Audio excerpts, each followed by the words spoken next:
यूरोपीय यूनियन और इंडिया के दरमियान एक मुआहदा तय पाया है। सफारती लिहाज से इंडिया पिछले काफ़ी अरसे से स्पेशली मई 2025 जब पाकिस्तान और इंडिया की वार लगी, तब से ही इंडिया काफ़ी पीछे रह रहा था। हर सफारती लिहाज से उसको शर्मिंदगी का सामना था, स्पेशली मोदी को। उसके बाद बाकी की कसर डोनाल्ड ट्रंप ने निकाल दी। पहले नंबर पे इंडिया के ऊपर टैरिफ पे टैरिफ लगा के, उसके बाद रूस के साथ इंडिया के जो ताल्लुकात हैं उनको लेके डोनाल्ड ट्रंप की जो कमेंट्स हैं, और उसके बाद पाकिस्तान इंडिया की वार को बार बार दोहराना, ये मोदी के लिए काफी बाइस शर्मिंदगी बन रहा था। इंडिया एक तरह से अकेला होता जा रहा था सफारती मैदान में, और उसको अपोजिशन की तरफ से काफी तनकीद का सामना था।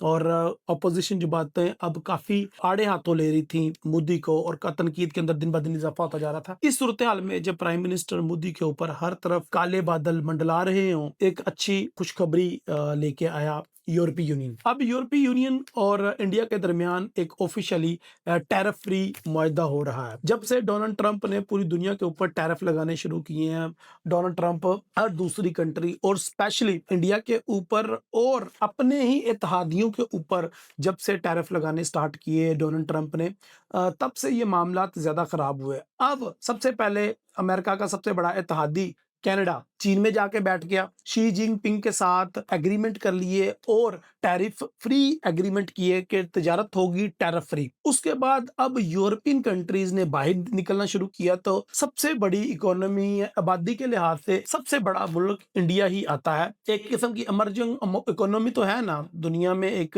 इंडिया की आबादी, इंडिया के बिजनेस और इंडिया की आईटी को लेके कुछ चीजें तो हैं। तो सबसे पहले उन्होंने इंडिया को अप्रोच किया, और यूरोपीय यूनियन और इंडिया के दरमियान ये तिजारती जो मुआहदा हुआ है उससे 90% इंडिया को फायदा होगा। उसमें ड्यूटी फ्री प्रोडक्ट्स पूरे यूरोप में उसको सप्लाई करने का मौका मिलेगा, और ये इंडिया की 1/4 पूरी जो दरामदात हैं उसका ये हिस्सा बनता है। और मेरे ख्याल से 2.7 बिलियन लोग उससे मुस्तफीद होंगे इस तजारत से।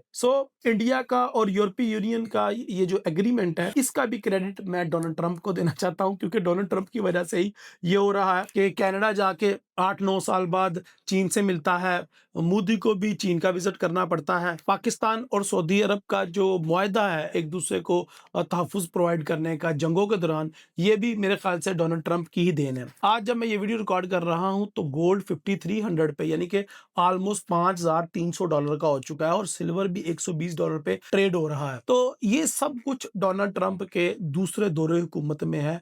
जब से डोनाल्ड ट्रंप इक़्तिदार में आया है, दुनिया का वर्ल्ड ऑर्डर बड़ी तेजी से चेंज हो रहा है। अब अमेरिका ईरान की तरफ बढ़ रहा है। आने वाले दिनों में हालात किस तरफ जाएंगे, हम सबको उसका इंतजार है, और हम नेक ख्वाहिशात रखते हैं कि अल्लाह करे दुनिया अमन का गहवरा हो। लेकिन ऐसा लग नहीं रहा कि जब तक डोनाल्ड ट्रंप है हालात मजीद कशीदा ही होते जा रहे हैं। तजारती महाज पे चाइना हर लिहाज से अमेरिका को पछाड़ रहा है, और मेरे ख्याल से दिया जब एक दफ़ा बुझने लगता है तो उससे पहले जो एक दफ़ा उसकी लो तेज़ होती है, वो वही उसी तरीके से अमेरिका अब डगमगा रहा है और पिलपिला रहा है, और अमेरिका एक दफ़ा अपना आप दिखा रहा है। आप टैरिफ्स को ही देख लें, या आप शरह सूद को देख लें, पूरी दुनिया में महंगाई को देख लें, या इंडिया और अमेरिका, या फिर चाइना और रूस के ताल्लुकात देख लें। तीन इस टाइम बड़ी कंट्रीज पूरी दुनिया में वर्ल्ड ऑर्डर चेंज करने में कोई कसर नहीं छोड़ रही, और जंगों के लिए बुनियादी ईंधन प्रोवाइड कर रही हैं। सबसे पहले अमेरिका कहता है कि मुझे ग्रीनलैंड चाहिए अपनी नेशनल सिक्योरिटी के लिए। उससे भी पहले रूस कहता है कि मुझे यूक्रेन चाहिए अपने रूस की नेशनल सिक्योरिटी के लिए। और उसके बाद चाइना कहता है कि मुझे ताइवान चाहिए अपनी नेशनल सिक्योरिटी के लिए, चाइना की नेशनल सिक्योरिटी के लिए।